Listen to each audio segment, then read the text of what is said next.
5 فان فاكتس ما كنتش عارفهم في الكمبيوتر ساينس الجزء السادس.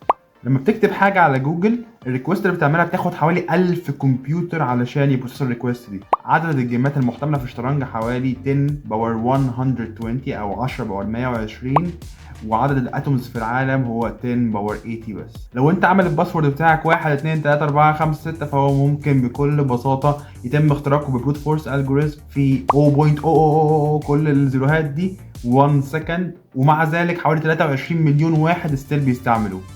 لو جمعنا وزن كل الالكترونز المستخدمه في الانترنت على مستوى العالم دلوقتي، هيوزنوا حوالي 50 جرام بس. فاحنا كده ممكن نقول ان وزن الانترنت في العالم حوالي 50 جرام بس.